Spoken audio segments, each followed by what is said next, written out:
Bonjour à toutes et à tous. Bienvenue pour cette troisième table ronde de la journée consacrée plus spécifiquement à la santé. Alors, la thématique de cette troisième table ronde est quel avenir pour les conventions médicales? Et pour traiter de ce sujet, eh bien, j'ai l'honneur et le plaisir de vous présenter donc Zenda Riette. Donc, vous êtes déléguée générale de la Fédération hospitalière de France. Madame Delsol, Marion Delsol, vous êtes professeure de droit privé et conseillère au HCAM, mais vous interviendrez en votre nom propre durant cette table ronde. Nous avons Luc Duquesnel, qui est médecin généraliste, président de les généralistes CSMF. Michel Chassan, bonjour. Donc vous êtes vice-président du Conseil économique, social et environnemental, et je sais que vous avez eu des responsabilités aussi syndicales dans le monde médical. Et pour terminer, Monsieur Emmanuel Frère-Lecoutre, donc vous travaillez à la CNAM.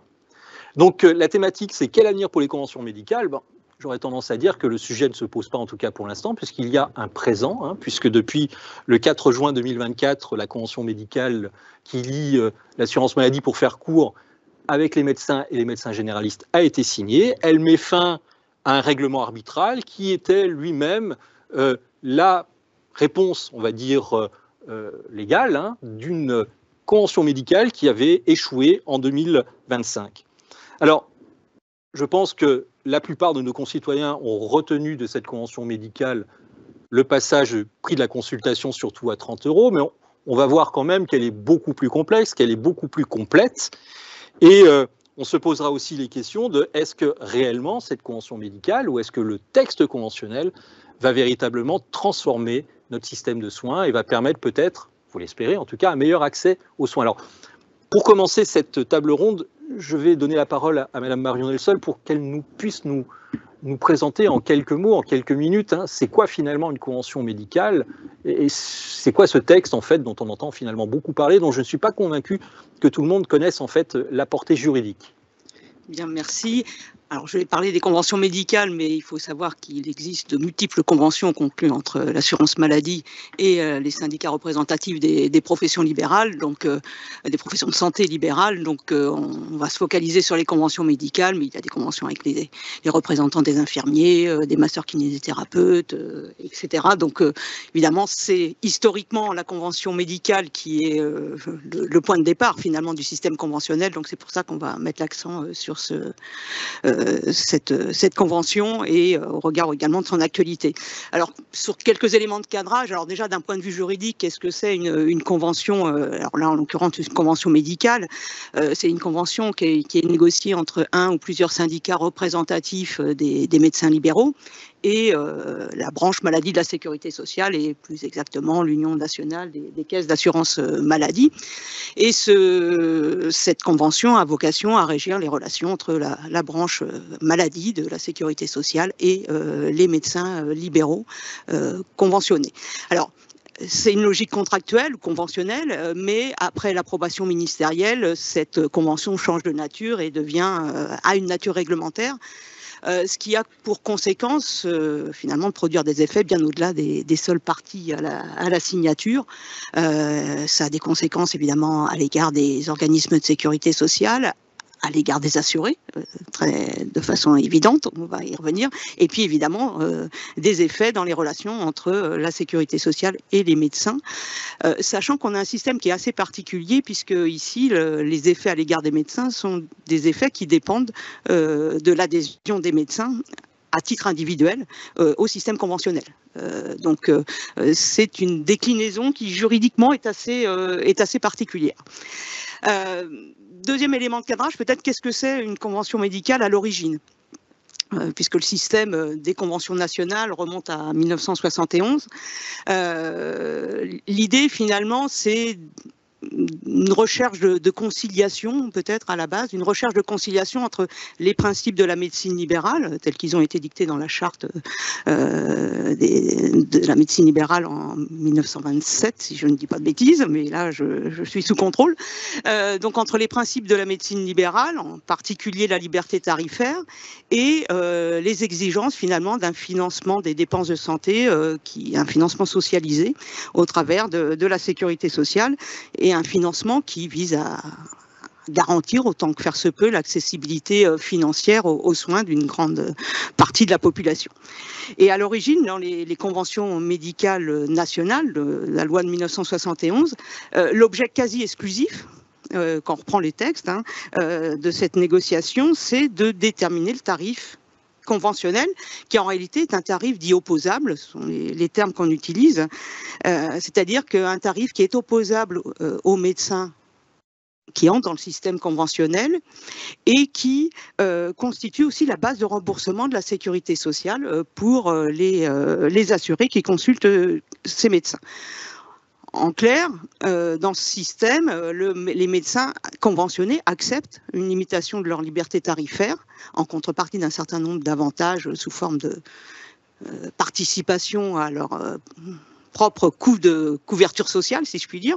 Et donc, ils acceptent cette limitation tarifaire dans des conditions qui normalement évite une rupture ou un décalage avec les capacités aussi de remboursement de la sécurité sociale. Donc à la base, en 71, finalement, c'est l'objet quasi unique des conventions médicales. Et dernier point de cadrage, finalement, qu'est-ce que la convention médicale aujourd'hui? Alors, on va en débattre ensuite, mais je dirais que par rapport à 71, c'est à la fois une convention, on va dire, augmentée, pour prendre des termes qu'on trouve aujourd'hui, et puis je dirais aussi une convention diminuée. Enfin, bon, voilà, c'est un peu la façon dont je vais le présenter. En tant que juriste, on fait toujours en 2 points, donc voilà, je vais m'y tenir. Une convention augmentée, tout simplement parce que si on regarde aujourd'hui les textes qui régissent ces conventions, c'est pas un objet que l'on a dans ces conventions. Dans le Code de la sécurité sociale, il y a 26 items aujourd'hui pour les conventions médicales, ce qui veut dire qu'on est très loin de conventions dont l'objet porte uniquement sur la détermination du tarif, même si c'est quand même ce qui cristallise beaucoup la négociation et les tensions et les attentions aussi sur ces dispositifs. Aujourd'hui, on a des rubriques très nombreuses, notamment sur l'orientation des pratiques, les prescriptions médicamenteuses, sur les aides à l'installation, la possibilité de financer des assistants médicaux à certaines conditions, les régulations tarifaires au travers de dispositifs dont on pourra reparler, de pratiques tarifaires maîtrisées. Voilà, donc on a tout un panel de mesures, et aujourd'hui, alors, on a le document ici, mais la convention, elle fait 177 pages, plus à peu près autant d'annexes. Donc on est loin juste d'un montant d'actes cliniques négociés entre les parties. Et puis, une dernière remarque, donc c'est une convention qui, par rapport à 71, finalement, est une convention diminuée. Là, je citerai un auteur que tout le monde connaît, Didier Tabuteau, enfin, qui n'est pas qu'un auteur, mais qui a eu beaucoup de fonctions dans le champ de la santé, mais il dit que le tarif opposable, c'est finalement, en matière d'assurance maladie, la clé de voûte du système. Et on se rend compte, alors c'est lié à la coexistence désormais depuis 1980 de 2 secteurs conventionnels, on est loin on est un petit peu loin du compte par rapport à la place que devait occuper le tarif opposable initialement. Pour les 95% des médecins généralistes sont en secteur 1, c'est-à-dire à tarif opposable, ce qu'on évoquait à l'instant, mais si on bascule du côté des médecins spécialistes, il y en a à peu près 45% qui sont du secteur 1, les autres étant dans le secteur dit 2, qui est secteur à honoraires différents pour prendre la terminologie de la Convention, ce qui veut dire que ces médecins sont autorisés finalement à pratiquer des dépassements par rapport à ce tarif conventionnel, alors même que la base de remboursement pour le patient, enfin la sécurité sociale, ne solvabilise pas ces dépassements, et ce sont les assurances maladies complémentaires qui le font à géométrie variable selon le cas. Donc de ce point de vue-là, c'est pour ça que je parlais de convention diminuée, mais sans jugement de valeur, mais convention diminuée parce que le tarif opposable, finalement, il n'est pas opposable à tous les médecins conventionnés, loin s'en faut, avec des répartitions à la fois de spécialités et géographiques qui sont très diverses en la matière. Voilà pour les éléments de cadrage en essayant de... Alors justement, vous parliez de conventions augmentées. Alors vous disiez 177 pages, je crois que on peut le montrer, hein, d'ores et déjà, le document. Quelqu'un est venu et a fait l'effort de venir avec... Tout à fait, j'ai amené ça de ma Mayenne. Donc ça, c'est... Oui, c'est pas un recto verso que tout le monde paraphe sur 2 pages, c'est 2 fois 174 pages. Donc voilà, c'est la convention médicale 2024. Voilà, alors justement, monsieur Frère Lecoutre, convention augmentée parce qu'il y a quand même beaucoup de choses dans cette convention. Alors, vous allez en 2 minutes faire, on va dire, l'exploit de nous résumer les grandes orientations en fait qui ont été prises dans cette convention. Je vais essayer effectivement de vous résumer en quelques minutes le contenu de cette convention, mais peut-être j'avais un mot pour dire que déjà le premier mérite de cette convention, c'est d'exister, donner un cadre juridique à nos relations. Et on n'aurait pas, notre table ronde s'intitule « Quel avenir pour les conventions médicales ?» On n'aurait pas le même débat aujourd'hui si on était toujours sous le régime juridique du règlement arbitral. Mais ça prouve que c'est un système quand même qui fonctionne, et on a eu des débats riches, denses, parfois difficiles. Ils ont duré 18 mois, mais nous avons abouti. Et en mai dernier, 5 des 6 syndicats représentatifs de la profession, qui représentent plus de 80% des électeurs de la profession, ont signé cette convention médicale. Et ça, c'est important parce que, Madame Delsol le disait, l'idée, c'est de trouver un espace de consensus entre l'UNCAM et les médecins et les syndicats de médecins, mais derrière les médecins qui sont représentés par les syndicats et les pouvoirs publics représentés par l'UNCAM. Cet espace de consensus, il a été trouvé, et ça, c'est très important, et ça donne un cadre à nos discussions pour les 5 prochaines années. Quel est ce cadre? Alors, la convention médicale, elle est déclinée autour de 4 axes. Le premier axe, c'est l'attractivité. Comme disait Madame Delsol, c'est le cœur nucléaire des conventions médicales, c'est la fixation des tarifs, avec, pour les généralistes, le tarif de la consultation, mais également l'évolution significative du forfait médecin traitant et d'autres dispositions. Pour les spécialistes, la revalorisation de l'appui ponctuel de consultants, des revalorisations ciblées pour certaines professions cliniques médicales, et une revalorisation du point de travail de la CCM, qui est la première fois depuis 2005 qu'il a été revalorisé pour les actes des spécialités techniques. Donc ça, c'est le premier axe. Beaucoup d'autres mesures là-dessus, mais pour vous donner un premier aperçu.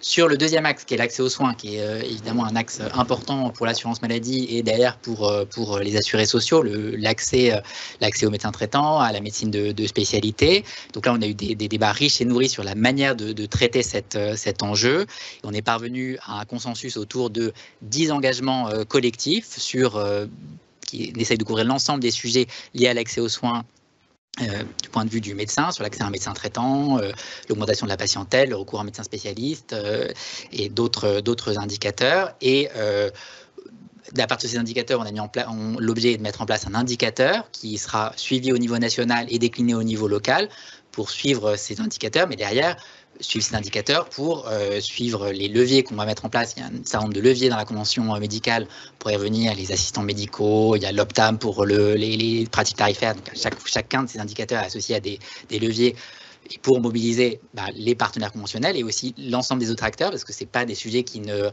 relèvent que des partenaires conventionnels, mais d'autres acteurs, les pouvoirs publics pour le numerus clausus ou ce genre de choses. Et donc, voilà, mettre en place une démarche sur l'accès aux soins. Le troisième axe, c'est la pertinence des soins. C'était important pour nous d'avoir un axe autour de la pertinence des soins, évidemment parce que c'est très important pour travailler avec les médecins à améliorer la qualité des soins qui sont rendus aux patients, parce que la pertinence est aussi un enjeu de décarbonation, parce que dans les indicateurs, les objectifs suivis de pertinence, il y a beaucoup qui concernent les produits de santé. Une moindre consommation de produits de santé, c'est une réduction de l'impact carbone de notre système de santé. Et donc là aussi, on s'est mis d'accord sur 15 thématiques de pertinence, avec à chaque fois un objectif collectif et une démarche, des leviers pour améliorer la pertinence sur ces 15 thèmes, dans une logique aussi, et c'est de développer des logiques gagnant-gagnant avec des dispositifs d'intéressement qui ont été mis en place sur un certain nombre de thématiques. Et enfin, le dernier thème, c'est autour de la transformation des modes de rémunération, avec trois éléments notamment dans ce cadre. La disparition de la ROSP qui est transformée en un forfait prévention pour renforcer l'accès sur l'axe prévention et avoir aux médecins sur un certain nombre d'indicateurs de suivi sur la vaccination de leurs patients, le dépistage, pour pouvoir avoir en temps réel cette information information et agir par rapport à cela. Deuxième élément, la refonte de la CCAM qui, notre calendrier n'a pas permis de l'avoir aboutir directement de cette convention médicale, mais ça fera l'objet d'un prochain avenant. Et enfin, la mise en place d'une disposition pour les médecins qui le souhaitent de rémunération au forfait global plutôt qu'à l'acte pour les médecins volontaires qui le souhaiteraient. Voilà, pour vous donner un panorama très rapide de ces dispositions très, très riches qui visent à couvrir l'ensemble de l'activité des médecins et qui donnent un cadre pour les 5 prochaines années. Mais ce cadre, il a vocation à vivre, à se décliner, puisqu'il y a un certain nombre de choses qui sont renvoyées à des groupes de travail qui doivent vivre. Je pense à la question des actes techniques de la CCAM dont je viens de parler, la question des soins non programmés, sur lesquels on a mis en place un certain nombre de dispositions dont il va falloir en discuter, décliner certains aspects. Donc, on a vocation à poursuivre ces discussions dans des groupes de travail et dans des avenants, puisque l'intérêt d'avoir une convention, c'est qu'on peut faire des avenants, ce qui n'est pas possible sous le régime du règlement arbitral. Et pour vous donner un ordre de grandeur, sur la précédente convention médicale, il y a eu 9 avenants. Donc voilà, c'est un dialogue riche qui continue. Et la convention médicale n'est évidemment pas la fin de l'histoire pour les 5 ans à venir. Alors effectivement, pas la fin de l'histoire, c'est le début en fait d'une nouvelle histoire, parce que c'est le début de la vie de cette... C'est la combienième d'ailleurs convention qui a été signée? Est-ce que quelqu'un le saurait? Non. Bon, on regardera. Il n'y a pas de numérotation. Bon, écoutez, parmi le public qui nous écoute, il y a certainement des gens qui ont accès à Internet. Si vous pouvez mettre l'information sur le fil du chat, ce sera pas mal. J'en ai négocié 4. Vous en avez négocié 4. Bon, il y en a déjà au moins 4. Alors. Vous n'avez pas négocié celle-ci, par contre. Donc, il y en a 5, déjà, au minimum. Alors, on va être un peu taquin sur cette table ronde. Je vais essayer de voir, en fait, quel est l'impact de cette convention et interroger la personne qui semble autour de cette table finalement la plus éloignée du sujet, c'est Madame Riette qui est, je le répète, vous êtes déléguée générale de la Fédération hospitalière de France. Finalement, de prime abord, pour vous, la convention, c'est un non-événement. Pas forcément. Pas forcément. D'abord dire que si nous ne sommes pas des partenaires conventionnels, nous sommes en revanche des partenaires sur les territoires. Que l'hôpital sans la ville n'est rien. Et qu'à ce titre, un certain nombre de décisions qui sont prises dans le cadre des conventions, d'ailleurs médicales ou paramédicales, nous concernent et même directement. Je m'explique. Tout d'abord, les centres hospitaliers, que ce soit les CHU ou les CH, assurent des consultations. Donc l'impact de l'évolution des tarifs des consultations doit nécessairement se retrouver aussi sur les consultations qui sont assurées à l'hôpital. Par ailleurs, les structures, puisque la FHF regroupe à la fois les hôpitaux publics, mais également les structures médico-sociales publiques. Et comme vous le savez, dans nos structures médico-sociales publiques, elles sont très en lien avec l'exercice de la ville et donc l'intervention de médecins ou de paramédicaux au sein de ces structures-là.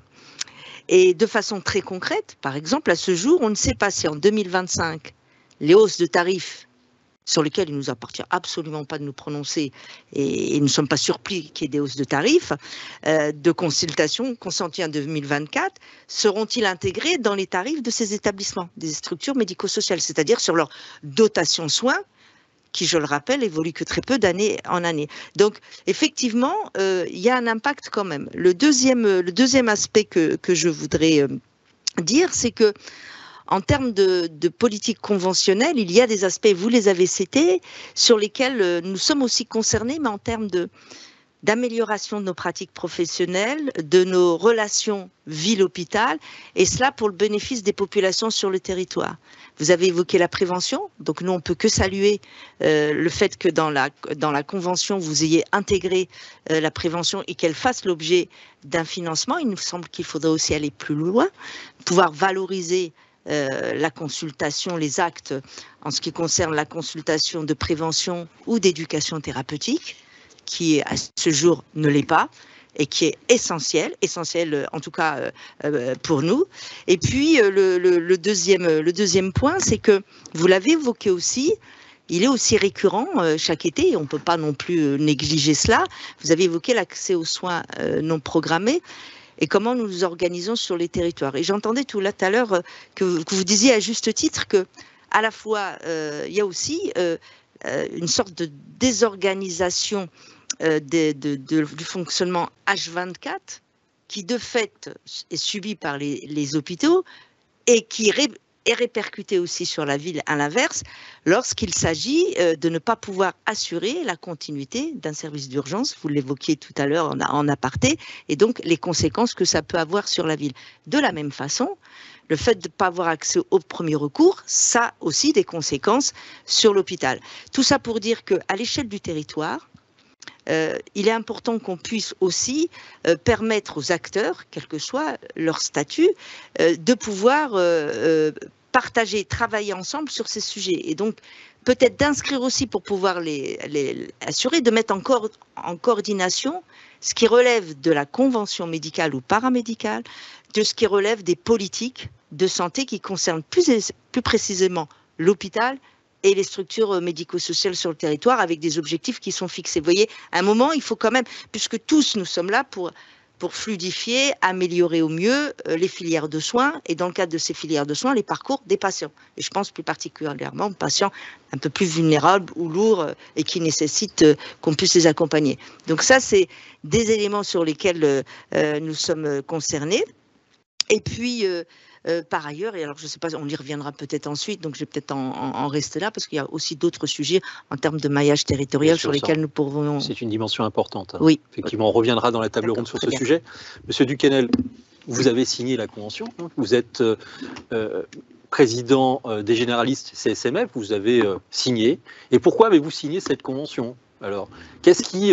dans votre pratique professionnelle, vous en tant que médecin, mais aussi en tant que président d'un syndicat de médecins, qu'est-ce qui vous a convaincu d'apporter votre signature sur ce texte? Alors, je crois que la signature de cette convention, il faut savoir qu'elle intervient aussi, ce qui n'est pas fréquent, après l'échec d'une négociation conventionnelle l'an dernier, 2023. Ça a aussi été un temps essentiel, aussi bien pour les partenaires, pour les représentants syndicaux, que pour l'assurance maladie. Au-delà du fait de se dire que on ne pouvait pas se planter une deuxième fois. Cette année, on n'avait pas le droit. C'est se dire aussi, finalement, on a réfléchi, on a échangé. Donc, ça veut dire que ça a pris pas mal de temps. Mais je vais prendre par exemple sur l'accès aux soins. L'an dernier, 2023, contrat d'engagement territorial, on était sur des contrats individuels. Là, on s'est engagé de façon collective sur les territoires par rapport à l'accès aux soins. Ça change aussi la donne. Je veux dire, parce qu'on savait très bien que l'an dernier, dans ce contrat d'engagement territorial, pour ce qui est des généralistes, on a embarqué 60 à 70% des médecins dans les revalorisations et puis on en laissait 30% sur le bord de la route. Là, mais pour autant, les enjeux sont les mêmes en termes d'accès aux soins, ça a été dit. Cette convention, ça a été aussi de consolider l'existant et elle a failli capoter cette année avec la remise en cause qu'a voulu faire un syndicat de médecins spécialistes sur le rôle du médecin traitant dans le parcours de santé. Ça a failli capoter cette année. Rôle du médecin traitant, Michel Chassan y est pour quelque chose, de travailler avec Frédéric Van Reckhagen, à cette époque-là, si je me souviens bien, directeur de cabinet Xavier Bertrand, et le rôle aujourd'hui qu'a le médecin traitant dans le parcours de santé. C'était aussi le rôle de cette convention, parce qu'en effet, ce qu'ont retenu beaucoup de gens, c'est quand est-ce que passe la consultation du généraliste à 30 €, la consultation du spécialiste. Mais c'était surtout avoir une convention qui colle un peu à ce qu'est le quotidien du médecin traitant libéral dans son cabinet. Parce que moi, quand j'ai commencé il y a 38 ans, je faisais 90% d'aigus. Hein. Aujourd'hui, j'ai un tiers de ma patientèle qui est en ALD, qui est atteinte de pathologie chronique, avec des consultations longues. Et on arrivait à un stade où finalement, les consultations de 30 à 45 minutes, ça n'avait plus aucun sens d'être à 25 € ou à 26,50 €. Donc, c'est le fait, ces échanges qu'on a eus avec l'assurance maladie, voilà, alors on y va pas à pas. L'assurance maladie est très frileuse, elle est très timide. À chaque fois qu'on avance, c'est combien ça va coûter, ce qui peut se comprendre hein, par rapport aux financeurs, mais pour autant, on trouve toujours que ça ne va pas assez loin.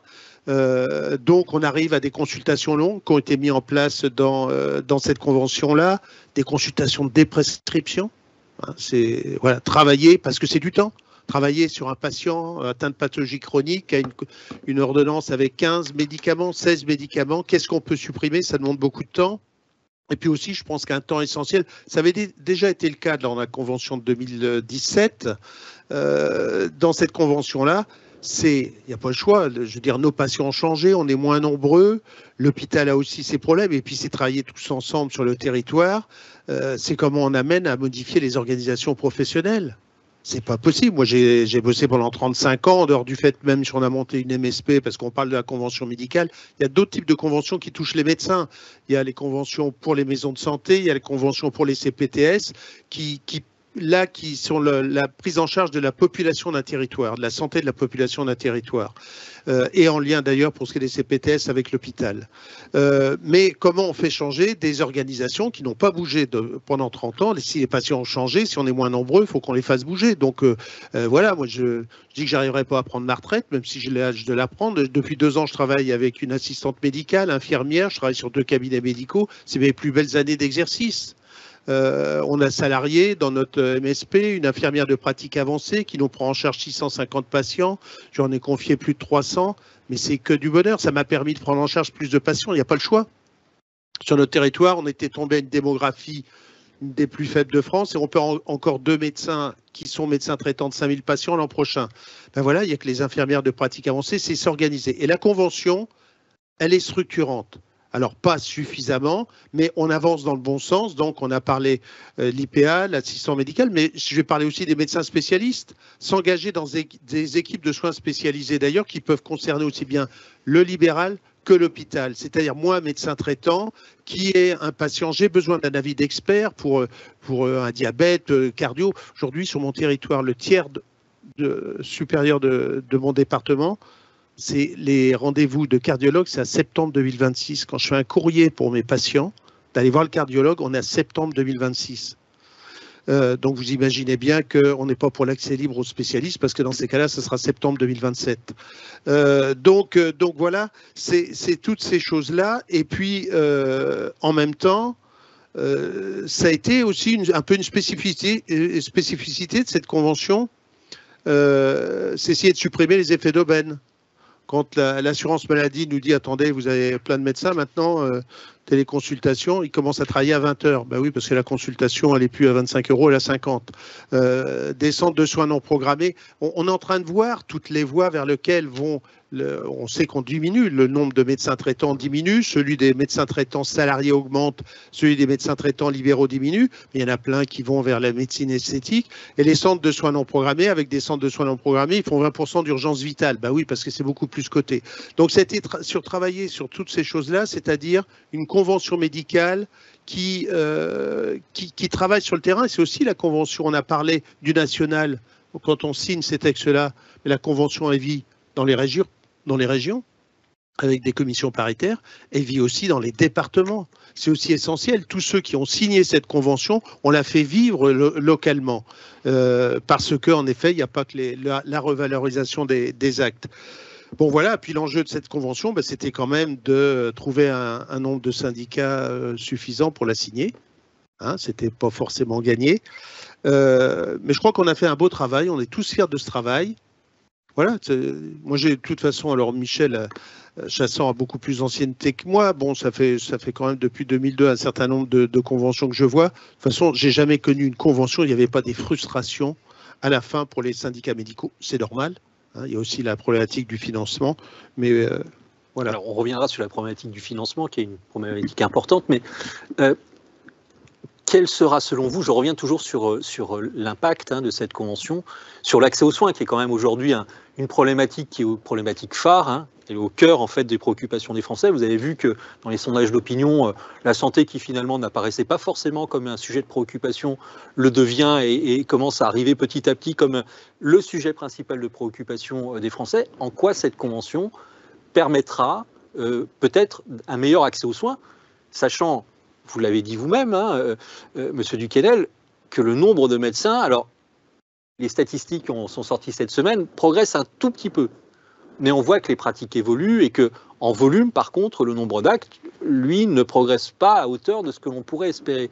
En matière d'accès aux soins, alors du coup, peut-être deux voies, assurance maladie et la vous-même. semaine dernière, on avait au niveau de mon territoire, ma CISA, ma MSP, on est 110 professionnels de santé, on couvre tout le territoire rural, c'est aussi le territoire de la CPTS. On avait donc ce dialogue de gestion avec l'assurance maladie.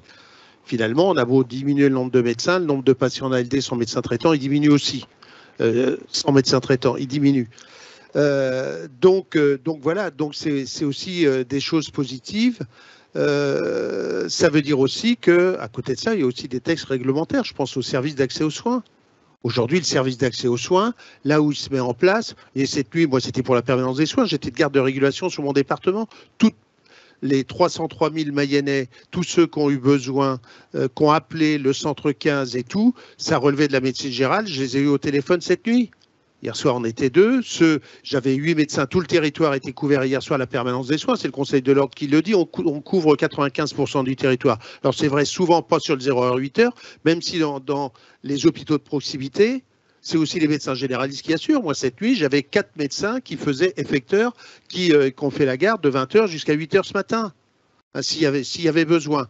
Donc, c'est-à-dire qu'on est aussi présent sur le terrain. Et le service d'accès aux soins, je pense que c'est quand on met des nouvelles choses en place, ce qui est important, c'est qu'on n'aille pas vers une perte de la qualité des prises en charge. Et je crois que le service d'accès aux soins, j'ai un problème, mon enfant a un problème, j'appelle, nous, dans notre région, c'est le 116 117 ou le 15, j'ai d'abord une assistante de régulation médicale qui décroche, qui s'assure que c'est pas un problème vital. Si c'est problème vital, elle passe au médecin régulateur hospitalier, ça relève de la médecine générale, elle passe au médecin régulateur, et là, on couvre le 24 heures sur 24, 365 jours par an, et si besoin, s'il y a besoin d'un examen, de voir, j'ai pas de médecin traitant, mais j'ai besoin d'être vu pour du soin non programmé, eh bien on m'adresse. Bon voilà, donc et ça c'est pas la convention médicale en soi, même s'il y a une rémunération de cet acte-là. Donc c'est des organisations qui se mettent en place. Et je trouve qu'avec les ressources humaines que l'on a aujourd'hui, qui sont quand même de moins en moins nombreuses, je trouve qu'on fait de plus en plus. Monsieur Chassang, vous disiez en introduction que vous aviez vécu pas mal de conventions médicales. Donc, vous, c'est votre regard sur cette nouvelle convention médicale, c'est quoi sur ces impacts, on va dire. J'aimerais bien avoir un regard de quelqu'un qui connaît extrêmement bien le milieu, mais qui n'est plus forcément partie prenante. Et après, je laisserai la parole également à Madame Delsol. C'est finalement, si vous deviez dresser un constat sur les avancées et puis des choses où finalement, il y a quand même encore des choses à faire. C'est quoi les points positifs et puis des points d'amélioration, on va dire en quelque sorte. Avant de parler plus spécifiquement de cette convention médicale, permettez-moi de faire un petit retour quand même sur l'origine des conventions. En 1971, si on a créé la première convention médicale, ce qui répondait à un besoin. Le besoin, quel était-il? Il venait d'un constat, c'est que, les Français ne pouvaient pas se soigner parce qu'ils ne pouvaient pas accéder aux soins, parce qu'ils ne pouvaient pas les payer. Et donc, ils étaient contraints de payer en nature. Moi, j'ai été médecin de campagne, je sais ce que ça représentait. Et deuxièmement, les professionnels n'étaient pas honorés correctement, en particulier ceux qui vivaient dans des zones qui étaient, comment dirais-je, pas favorisées, défavorisées. Donc, cette convention médicale en 1971, qui est un contrat, c'est un contrat entre deux parties. Les parties, c'est d'une part donc l'assurance maladie. L'assurance maladie représente les assurés sociaux. Et les professionnels, en l'occurrence les syndicats médicaux, qui représentent les professionnels médicaux. Mais il y a un troisième larron dont on ne parle pas assez suffisamment, c'est quand même l'État. On ne peut pas dire que l'État reste totalement étranger à tout ça, même si, évidemment, officiellement, c'est les caisses qui négocient avec les médecins. Donc c'est un contrat, c'est un produit du dialogue social. On parle beaucoup de dialogue social ailleurs. C'est voilà, le produit typique du dialogue social entre deux parties. Une convention est signée lorsqu'il y a un accord, et lorsqu'il y a un accord, il est traduit dans la législation, enfin la réglementation, donc il paraît au journal officiel, etc. Il fait office donc de loi. Alors, ça, c'est une avancée extraordinaire parce qu'en 1971, à l'époque où on a signé la première convention, brutalement, les patients ont envahi, entre guillemets, les cabinets médicaux, ont pu se soigner, et les médecins ont pu gagner correctement leur vie. À l'époque, on avait un contrat équilibré, c'est-à-dire qu'il y avait un certain nombre d'échanges entre l'assurance maladie et les médecins s'engageant à respecter les tarifs et l'assurance maladie s'engageant donc à rémunérer correctement les médecins. Au fil du temps, on peut quand même considérer que cet équilibre qui prévalait à l'époque, c'est quand même un petit peu amoindri. Quand je dis un petit peu, chacun jugera. Au fil des conventions, le chapitre obligation, le chapitre qui concerne plus particulièrement les médecins, c'est considérablement épaissi. Et on a aujourd'hui un contrat qui, à mon avis, est de plus en plus déséquilibré, à tous les niveaux. Déséquilibre entre les médecins et l'assurance maladie, déséquilibre entre les médecins eux-mêmes, parce qu'il y a des très fortes inéquités au sein de la profession médicale, et ça c'est un vrai problème, notamment entre ceux qui pratiquent des spécialités dites techniques et ceux qui pratiquent des consultations, donc qui utilisent le temps médical, leur personne et pas des machines. Donc il y a un vrai problème d'inéquité entre les professions. Alors là, je n'insiste pas lourdement sur le secteur 1 et le secteur 2, vous l'avez dit tout à l'heure. Vous avez dit 5%, je pense que de toute façon, si on continue, il n'y aura pas 5% de médecins généralistes, il y en aura 0, hein, puisque de toute façon, pour rester installé en secteur 2, c'est quasiment impossible. Il faut avoir fait un cursus universitaire hors pair. Donc, la plupart des généralistes n'ont plus accès au secteur 2. Et vous avez raison de dire que la moitié des spécialistes exercent en secteur 2. Tous les spécialistes, ou quasiment tous qui s'installent aujourd'hui, peuvent accéder au secteur 2. Il y a donc une inéquité extrêmement forte entre les médecins eux-mêmes, entre les spécialités techniques et les spécialités cliniques. On voit, je les énumère rapidement, hein, tous les sujets de la CCM technique, la CCM clinique qui est au balbutiement, enfin, etc. Donc on a un contrat qui est extrêmement déséquilibré, déséquilibre entre les régions, entre ceux qui habitent les métropoles, comme Paris, ou qui ont accès quand même aux soins plus facilement que ceux qui habitent dans des zones rurales ou certaines zones déshéritées. Il y a vraiment un déséquilibre profond. Et donc, on a un contrat qui, au fur et à mesure, eh bien, a perdu quelque peu de son sens. Ajoutez à cela une balkanisation. Je m'excuse, Luc, mais je suis là pour dire les choses. Hein, j'ai un peu de recul maintenant me permettant d'avoir une certaine liberté de parole. Il y a une balkanisation de la représentativité syndicale aujourd'hui qui est vraiment un non-sens et qui empêche finalement de mettre en œuvre de façon harmonieuse, comme nous le pouvions dans le temps, si j'ose dire, dans la mesure où nous avions une représentativité extrêmement forte. Et dès lors que nous signions une convention, nous engagions l'ensemble du corps médical. Aujourd'hui, il y a une telle division au sein du corps médical, il y a une telle balkanisation que je salue d'ailleurs les pouvoirs publics et je salue les caisses d'assurance maladie de pouvoir, dans ces conditions-là, négocier correctement des conventions et pouvoir signer des textes. Tel est le cas de la convention qui vient d'être signée. C'est quand même une performance, ce qui a été fait. C'est-à-dire qu'en dépit de toutes ces divisions syndicales, en dépit de toute cette balkanisation à laquelle je fais allusion, ils ont réussi quand même à signer une convention. Alors le problème, est-ce que ça va durer? Et on en retombe sur votre titre. Quel avenir pour les conventions médicales? Moi, j'aurais tendance à dire que si on continue comme ça, il n'y a pas beaucoup d'avenir. Je pense que l'heure est venue, à un moment donné, il faut faire le bilan quand même des conventions médicales. 71, on est en 2024, il y a peut-être façon de revoir l'affaire. Un auditeur a dit que c'était la 11e convention médicale. Merci pour cet auditeur. Et donc, on voit bien que, non pas on n'est pas allé au bout d'un système, je ne le pense pas. Je pense qu'il y a une nécessité de faire en sorte de rétablir un certain équilibre entre les signataires, les potentiels signataires d'une convention, pour faire en sorte qu'on puisse répondre de façon harmonieuse à la demande des populations, parce que tout ça, c'est quand même fait pour les gens. Hein. Un système de santé, il est avant tout fait pour les patients, pour que les patients puissent être soignés correctement, donc ils ont l'assurance d'avoir une qualité des soins optimale, et d'autre part, de pouvoir accéder aux soins de façon harmonieuse. Aujourd'hui, eh bien, on peut s'interroger, savoir si ce contrat est complètement rempli. Là, il y a un vrai sujet, avec l'argent qu'on dépense, parce que tout ça coûte évidemment beaucoup d'argent. On va parler FSS qui va venir, et il y a effectivement des choses qui fâchent. Voilà, donc je pense, il y a beaucoup de choses. Alors, on viendra certainement dans le détail, je m'arrête là, hein, je ne vais pas monopoliser le débat, mais il y a beaucoup de choses à changer. Je formulerai un certain nombre de propositions si vous me donnez l'occasion, mais il y a beaucoup de choses à changer pour faire en sorte qu'on revienne finalement à l'origine, c'est-à-dire que les médecins aient envie de signer une convention, qui aient envie d'être dans le système conventionnel. Aujourd'hui, ils n'ont pas le choix. S'ils veulent gagner leur vie et s'ils veulent exercer, il faut qu'ils soient dans le système conventionnel. D'ailleurs, ils sont dans le système conventionnel a priori. Ils ne peuvent ne pas être dans le système conventionnel que s'ils en font, s'ils l'expriment. Il faut revoir les choses. Je crois qu'il faut revenir au fait que adhérer à une convention, eh bien, c'est une chance et donc on y adhère positivement et pas par défaut. Madame Delsol, sur le sujet. Alors, tout à fait. Peut-être juste un point de réaction en fait, sur le. Voilà, vous dites. déséquilibrée aujourd'hui. C'est votre analyse. Je pense que, en tout cas, ce qui est sûr, c'est qu'elle s'est enrichie effectivement au cours de ces années, et qu'aujourd'hui, elle n'a pas la même ampleur. Enfin, Luc Duquesnel l'a montré sur la taille de la convention, l'ensemble des champs qui sont couverts. Mais voilà, les financements que met l'assurance maladie, Luc Duquesnel l'a développé. Enfin, sur les sujets essentiels de l'accès aux soins, au travers des assistants médicaux, au travers des ESS, de l'Optam pour la maîtrise tarifaire, c'est à chaque fois des investissements de l'assurance maladie pour obtenir des résultats sur les questions d'accès aux soins territorial, sur l'accès aux soins en termes financiers.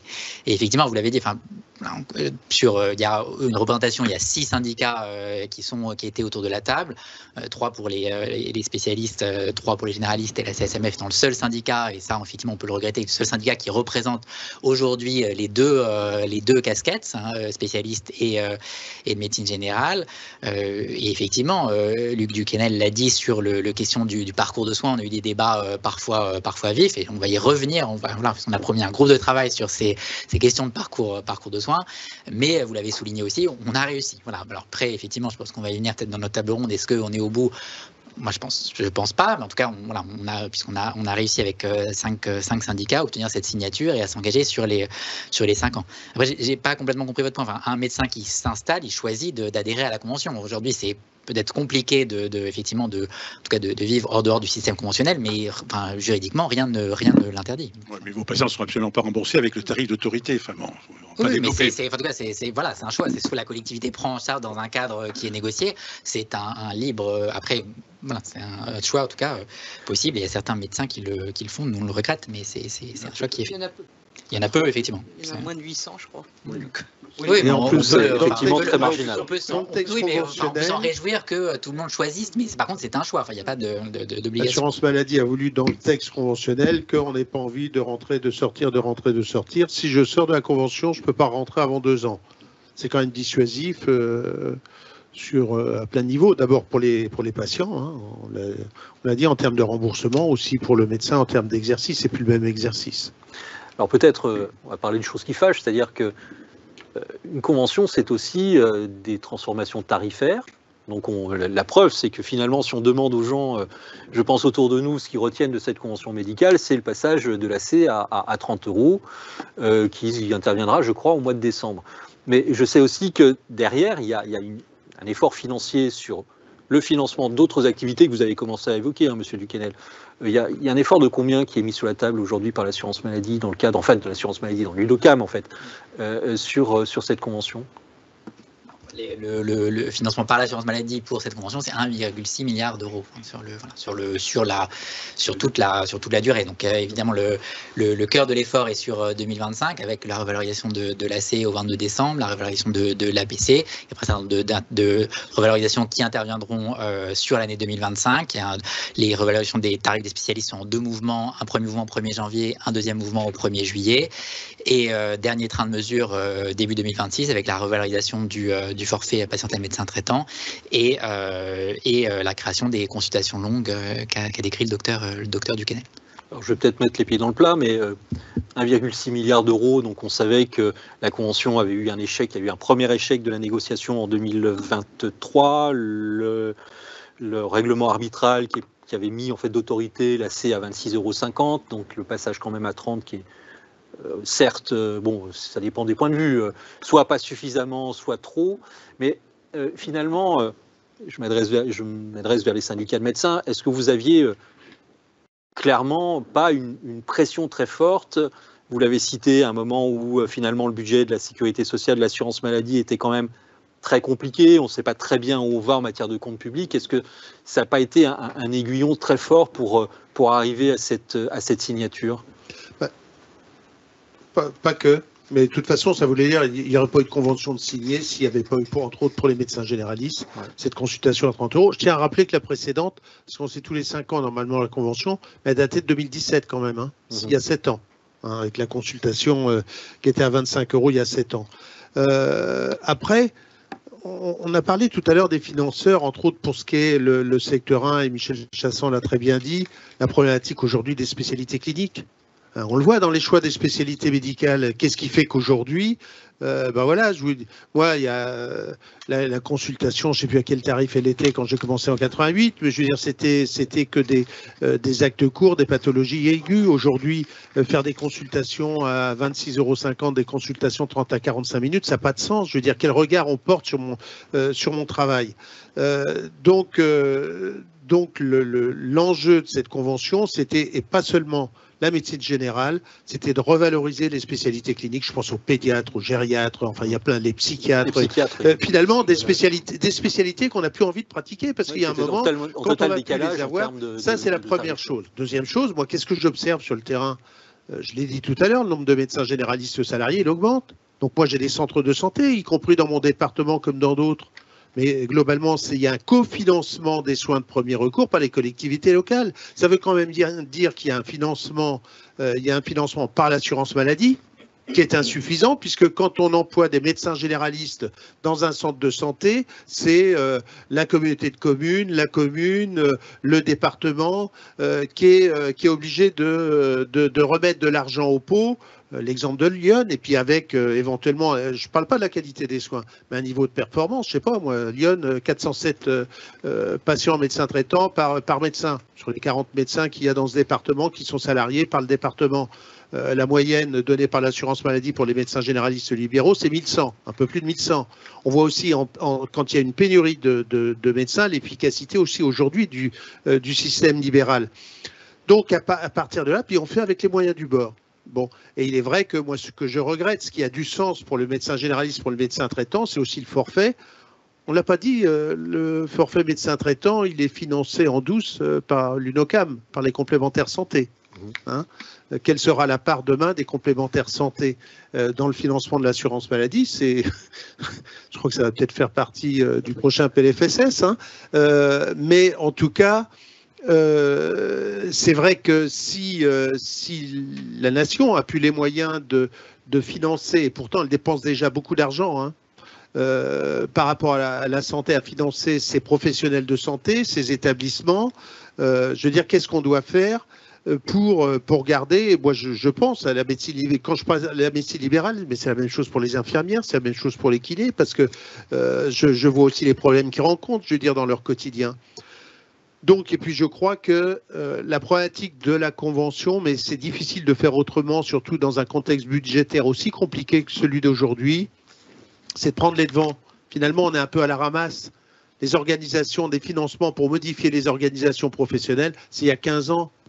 Les Allemands, la Hollande, je vois les pays étrangers. Aujourd'hui, le médecin généraliste, il travaille toujours tout seul. Éventuellement, il en a d'autres dans sa maison médicale, mais travailler avec d'autres professionnels de santé. En Allemagne, un médecin généraliste, il a 3 personnes qui travaillent autour de lui.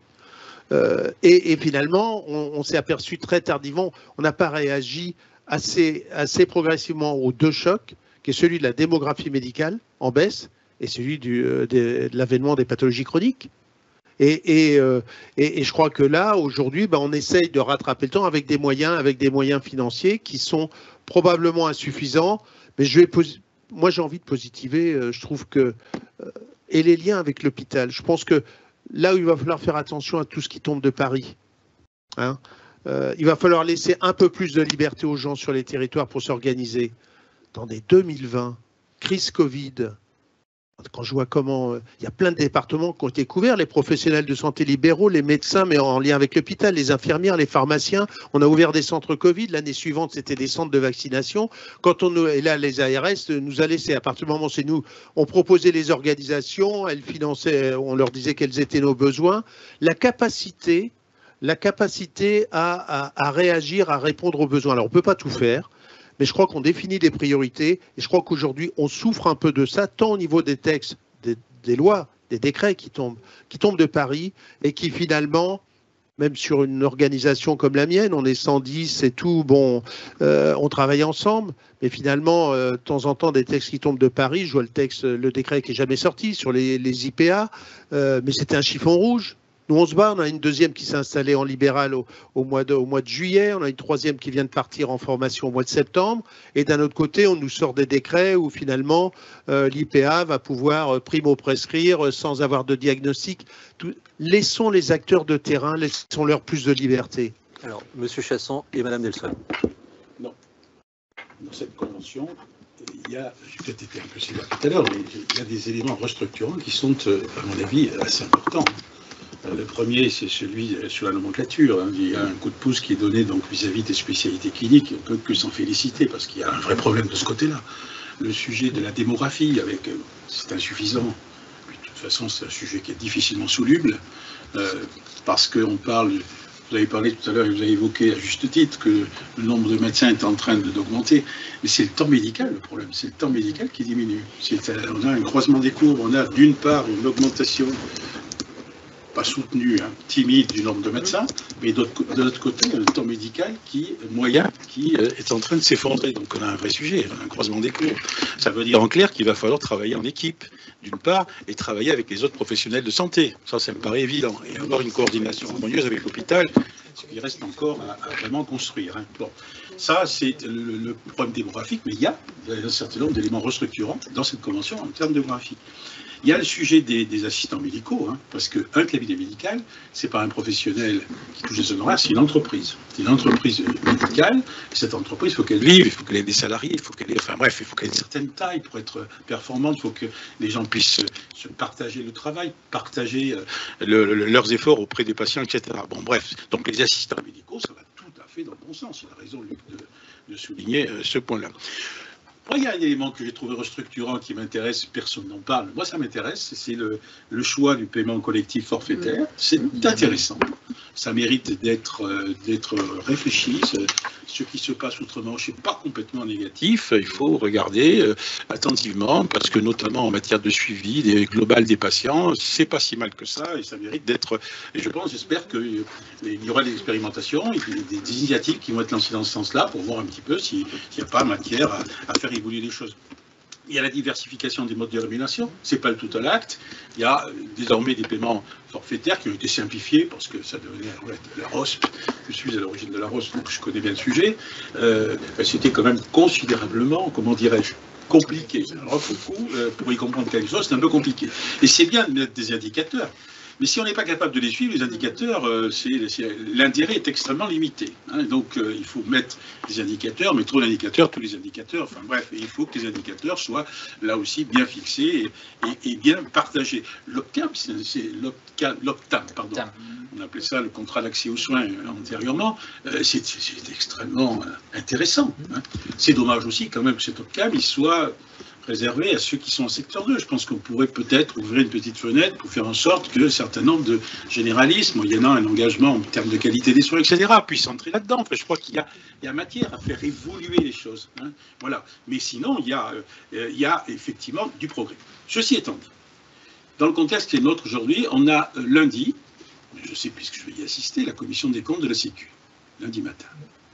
Et lundi matin, il y a des idées qui circulent. On a parlé d'accès aux soins, etc. On est en train d'en parler. Et il y a un projet, j'ai bien compris, d'augmenter le ticket modérateur pour les consultations médicales. Est-ce que franchement, une mesure de ce type a un sens dans lequel on veut aller? Est-ce que vraiment on veut favoriser l'accès aux soins? Est-ce qu'on veut faire en sorte que les Français puissent donc avoir des consultations médicales et puis on puisse fréquenter les médecins, etc., sans avoir donc à subir une augmentation du ticket modérateur? Alors vous allez me dire, c'est ce qu'on dit, il y a les assurances complémentaires qui les prennent en charge. Très bien, elles ne vont pas le faire gratuitement. J'ai un certain nombre de responsabilités ailleurs dans le domaine de la complémentaire, et je peux vous dire que on va augmenter les tarifs. Bon, donc, et qui va payer ces complémentaires plus chers? Ce sont précisément ceux qui sont les plus malades, ce sont ceux donc qui fréquentent le plus et qui ont besoin du système de santé, qui en ont besoin, et en particulier ceux qui sont atteints de maladies chroniques. Parce qu'on sait, et vous le savez mieux que moi, c'est que ce sont le reste à charge est directement proportionnel précisément à la gravité des pathologies. Et ce sont les ALD qui donc ont un reste à charge le plus important. Ça paraît paradoxal puisqu'elles sont remboursées pour leur maladie. Le problème c'est que tout n'est pas compris dans l'ALD. Voilà. Et donc on a en matière de santé, on manque de boussole. D'abord, on a changé de ministre, je ne sais pas combien de fois. Là, je ne sais plus les compter parce que là, pour le coup, c'est extrêmement fréquent. Madame Riette dit 7 ministres. 7 en 6 ans. On est beaucoup sur les chiffres, hein. 11 conventions médicales, 7 ministres. Oui, mais là, pour le coup, on a concentré le changement de ministre sur les dernières années, il est extrêmement fort. Et donc, on n'a pas de boussole dans notre système de santé, on ne sait pas où on veut aller. Alors, on a parlé, c'est mon dernier mot, j'arrête. Hein. On a la prévention. Moi, mon dada, c'est la prévention. Je pense qu'on a axé beaucoup trop notre système de santé sur le curatif, et le temps est venu de parler de la prévention. Et la prévention, il va falloir financer. Et là, on a un mal fou à expliquer, à faire comprendre à nos décideurs, et en particulier à nos parlementaires, que quand on investit dans la prévention, c'est un investissement et c'est pas un coût. Et qu'à terme, on va générer des économies et que, bien sûr, on va procurer le bien-être à nos patients. Et ça, c'est vraiment une révolution culturelle qu'il nous faut mettre en place. Moi, je travaille beaucoup sur la prévention de la perte d'autonomie, notamment dans les maladies chroniques. Et donc, franchement, si on sait prévenir, et des choses simples, qui ne coûtent pas cher, et franchement, on peut améliorer considérablement la santé des gens et diminuer les coûts. Le temps tourne, Madame Delsol. Excusez-moi. Oui, juste pour rebondir sur plusieurs points, puis sur la question qu'on se posait, est-ce que c'est encore un outil adapté, la convention médicale? Alors, on voit bien avec les discussions que c'est à la fois oui et non, parce qu'il y a beaucoup de choses qui sont évoquées, mais qui se trouvent complètement en dehors de la convention médicale. En réalité, j'ai l'impression que cet outil... il ne permet pas un certain nombre de choses, c'est-à-dire notamment les coopérations entre les professionnels de santé de catégories différentes, très difficilement, parce qu'on est dans une logique de convention en silo, profession par profession, et les conventions, les accords interprofessionnels, il y en a très peu, ils sont sur notamment les structures pluriprofessionnelles, mais pour l'instant avec essentiellement des financements structures, et pas des financements qui concernent la rémunération des professionnels. Donc du coup, il y a peut-être ici un niveau de négociation, un niveau conventionnel qui pourrait être activé peut-être différemment, mais ça suppose de sortir des silos. Voilà, c'est une première remarque. Je pense que les conventions aussi médicales, elles peinent à penser l'articulation entre l'assurance maladie obligatoire et les assurances maladie complémentaires. On en pense qu'on en veut de cette coexistence, pas toujours pacifique d'ailleurs, mais bon, de cette coexistence. Il n'empêche que tout le monde a acté le fait, et les pouvoirs publics les premiers, de la nécessité de l'assurance maladie complémentaire. Mais quand on disait le report sur l'assurance maladie complémentaire, ça se fait dans des conditions complètement inégalitaires de coûts, de niveau de couverture, et c'est pas du tout un bloc homogène. Et ça, on a tendance à l'oublier, et que c'est pas simplement un report de charge qui se fait un peu mécaniquement. L'acteur assurance maladie complémentaire, c'est pas un acteur unique comme la sécurité sociale. Et ça, il faut surtout pas et jamais l'oublier. Madame Riette. Oui, peut-être juste pour réagir sur plusieurs points. Tout d'abord, dire que c'est vrai qu'on constate malgré tout, alors on a une médecine excellente en France, et ça, il faut sans cesse le rappeler. Il vaut mieux on a la chance de pouvoir être soigné et de façon extrêmement bien. Le deuxième point, c'est que notre système de santé arrive à bout de souffle quand même, arrive à bout de souffle en termes de soutenabilité financière. Mais il arrive aussi à bout de souffle au regard des appétences et des évolutions sociétales pour appréhender les métiers de la santé. Parce que tout ce que vous avez évoqué sur les conditions d'exercice, et donc nécessairement, il nous faut aussi évoluer vers une adaptation. Et j'en viens, parce que il se trouve que nous sommes à la veille de l'annonce du PLFSS 2025, que là aussi ça questionne sur à la fois comment on bâtit ce PLFSS. Est-ce qu'effectivement on le bâtit sur des objectifs de santé publique à partir de besoins à couvrir, sur des objectifs quant aux différentes spécialités que vous avez évoquées et les difficultés à répondre. Je parle des spécialités médicales, vous les avez évoquées, on pourrait citer la pédiatrie, la gynécologie, etc. Et puis enfin, à la logique qu'il est censé avoir en termes de responsabilité des différents acteurs de santé, puisque c'est un système d'ondame global, avec des sous-ondames, un sous-ondame établissement de santé, un sous-ondame ville, et qu'on voit bien qu'on arrive aussi là à bout de souffle, parce que quand il y a un des sous-ondames qui dépasse ses objectifs, on va ponctionner sur l'autre sous-ondame. Et donc, on n'apporte aucune réponse. Et enfin, je crois que vraiment la colonne vertébrale pour la soutenabilité de notre système de santé, c'est quand même qu'on évite que les gens développent des complications et tombent malades, parce que ce n'est pas forcément des fatalités. Alors, on a une fatalité, c'est bien sûr le vieillissement de la population, mais c'est aussi une chance et qui s'accompagne d'un certain nombre de choses. Et nous le voyons par exemple sur la prise en charge du diabète de type 2, et ça dans le parcours ville-hôpital. Nous voyons avec une approche populationnelle, au bout de 5 ans, les résultats sur l'hôpital uniquement, on a réduit de moitié les durées de séjour longs à l'hôpital. On a réduit d'un tiers les hospitalisations pour complications de diabète de type 2 via les urgences et on a augmenté de plus d'un tiers les programmations et les prises en charge en ambulatoire. On voit bien que quand même, c'est possible d'organiser cela. Et il y a des résultats. Mais encore faut-il vouloir investir dans la santé et donner une lisibilité. C'est le cadre un peu de la convention. Vous avez une convention qui est pluriannuelle. Nous, on n'a aucune vision dans le champ de la santé, en politique de santé, de façon pluriannuelle. Donc à un moment, il faudrait peut-être s'accorder sur ces éléments-là. Alors je vois que le temps tourne, il va falloir que l'on conclue. Alors finalement, on va essayer de répondre très rapidement. Pour vous, est-ce que les conventions médicales sont encore l'alpha et l'oméga des relations entre la médecine et, on va dire, l'assurance maladie? Oui, non. Si ce n'est pas le cas, qu'est-ce que vous voyez, vous, en remplacement? Monsieur Duquesnel. Quand je vois la situation, on était l'an dernier où au cours de cette négociation conventionnelle-là, c'est de se dire on n'a pas le droit à l'erreur, ça veut dire qu'on y tient quand même à cette convention médicale et qu'avoir le règlement arbitral jusqu'en 2027, ça enchantait personne, première chose. Deuxième chose, quand on voit des textes réglementaires qui sortent du Parlement et tout, parfois, on est dans la démagogie, on est dans le populisme. Bon, voilà, je vois entre autres sur les problèmes d'accès aux soins. Je ne suis pas sûr que les choses iraient beaucoup mieux. Je suis même persuadé qu'elles iraient beaucoup plus mal si c'était des textes réglementaires qui sortaient du Parlement. Je crois que je l'ai déjà dit, je pense qu'il faut plus de liens entre les conventions monoprofessionnelles et les conventions, les ACI, les accords cadres interprofessionnels, que ce soit pour les maisons de santé et pour les CPTS. 5 ans. C'est trop long. Alors, vous l'avez dit, on peut avoir des avenants au cours des conventions. Moi, je pense que tous les ans, alors là, on va voir, normalement, on va faire le suivi des indicateurs. Est-ce qu'on atteint les objectifs? Et surtout, si on ne les atteint pas, comment il faut corriger le tir pour essayer de les atteindre? Puis je dis quand même, attention, dans le cadre d'une négociation conventionnelle, il y a aussi du populisme. C'est Michel Chassan qui l'a dit au début, dans la représentation syndicale. Globalement, si on devait avoir une convention qui soit un échec, je rappelle, en dehors du GA 30 €, la rémunération principale des médecins généralistes, ça sera en 2026. Ça sera après les élections professionnelles. Ce que je ne voudrais pas, comme on a vécu ça en 2006, c'est que finalement, les syndicats signataires de la convention soient sanctionnés lourdement.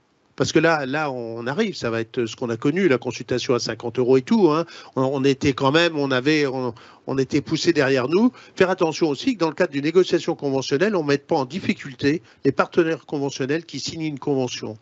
Et puis qu'on apprenne petit à petit, d'abord se respecter, on l'a vu, mais à se faire confiance. Et je trouve que souvent, l'assurance maladie a du mal à faire confiance quand on propose des choses innovantes dans le cadre d'un financement pour faire évoluer les organisations, a peur des effets d'aubaine qui existent toujours mais qui sont complètement marginales.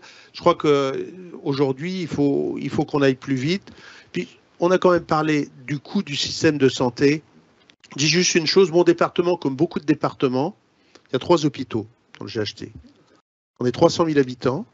Toutes les nuits, il y a 3 services d'urgence. Il y a souvent 2 de fermés. Il y a 3 maternités pour accoucher, 3 blocs de dur en cas de fracture, 3 blocs de mou en cas d'appendicite. Quand est-ce qu'on va réformer aussi nos organisations territoriales? Ça concerne bien sûr l'ambulatoire, ça concerne aussi l'hôpital. Je veux dire, et qui aura le courage de réformer ça? On nous dit que finalement, ça ne va pas encore assez mal pour qu'on puisse le réformer. Très bien, donc peut mieux faire encore. Les conventions, c'est qu'un bloc. Monsieur Chassan, beaucoup plus rapidement. La réponse, mais je vais être rapide, la réponse c'est oui. Il faut absolument maintenir ce système. C'est pas pour autant qu'il ne faut pas l'améliorer. Pour l'améliorer, il faut décloisonner. Il faut décloisonner entre la ville et l'hôpital. Il faut faire un continuum parce que le patient, il va dans l'un ou dans l'autre. Hein. Il est unique, lui. Et il faut décloisonner entre le médecin et les autres professionnels de santé. Décloisonner, alors là, c'est quelque chose qui me tient à cœur aussi, c'est la santé et l'environnement. Parce que quand on voit tout ça, qu'il y a 2 ministères distincts qui se parle de temps en temps, s'il y a un vrai sujet quand même. Et enfin, le système conventionnel, il vivra que s'il est réformé et que s'il est adapté, parce que 30 ans d'existence, même plus, 40 ans d'existence, ça mérite quand même peut-être un petit toilettage. 70, même plus, hein. 50 ans. 71, oui, ça fait 50 ans. Oui. Monsieur Frère-Lecoutre. Oui, en un mot. Est-ce que ce système peut être amélioré? Sûrement, mais est-ce qu'il a de la valeur? Oui, énormément. Enfin, le fait d'avoir un espace de dialogue, c'est extrêmement précieux et les alternatives sont aujourd'hui très largement pires. Après, est-ce que la convention médicale parviendra à elle seule à répondre aux défis de l'accès aux soins? Non, évidemment, et ça a été dit. Et ça a été dit aussi, les défis qui sont devant nous et les sujets qu'on va pouvoir prendre en pluripro, peut-être effectivement d'ouvrir des nouveaux espaces de discussion aussi entre les professions. Et je vais prendre deux exemples, je n'aurai pas le temps de développer, mais sur des sujets assez concrets qu'on a évoqués dans la convention médicale. Par exemple, sur la déprescription, on a eu un débat puisque les pharmaciens interviennent, font un bilan des prescriptions, derrière le médecin intervient, donc comment on crée des coopérations sur le suivi des patients chroniques, ça a été dit aussi, comment on favorise la coopération médecin-infirmier pour les patients diabétiques, pour les patients âgés, parce qu'elle est essentielle de ce maintien, et comment on trouve ces espaces de discussion pour favoriser la coopération interprofessionnelle pour répondre aux défis d'accès aux soins. C'est sûrement des modalités à inventer devant nous. Merci madame. Alors, moi, je n'ai pas de vision de l'intérieur, donc un regard qui vaut ce qu'il vaut. Je pense que par rapport à ce qui vient d'être dit, c'est que la convention médicale, elle est plus adaptée par rapport aux besoins de prise en charge que l'on voit apparaître. C'est-à-dire en 71, on n'était pas du tout dans le même contexte, entre hôpital et ville notamment, entre spécialistes et généralistes. Et je pense que voilà, c'est peut-être le système conventionnel qui doit être revu, mais où qu'on mobilise mieux les autres aspects du système conventionnel qui existe depuis 2002, par contre. Donc plus mesuré. Le mot de la fin. Répondre à la question quel avenir pour les conventions médicales, je ne vais certainement pas dire qu'il n'y a pas d'avenir. Je crois que je suis la moins bien placée, mais je crois que pour l'avenir, il faut savoir aussi adapter à la fois nos logiques et adapter les systèmes conventionnels et de contractualisation aux aspirations des uns et des autres. Et moi, je vous rejoins totalement. Je crois qu'il faut donner la possibilité aussi, sur la base de la contractualisation, de laisser les territoires et les acteurs de territoire s'organiser, parce qu'effectivement, il en va de la santé des populations. Eh bien, écoutez, je vous remercie. On remercie aussi toutes les personnes qui nous ont suivis cet après-midi. On se retrouve pour une nouvelle session des grands dossiers de la protection sociale demain, avec une thématique qui est totalement en lien avec ce que l'on vient de voir aujourd'hui, qui est bien vieillir en bonne santé. Et cette demi-journée sera animée par Pierre Mayer. Merci à tous et donc à très bientôt.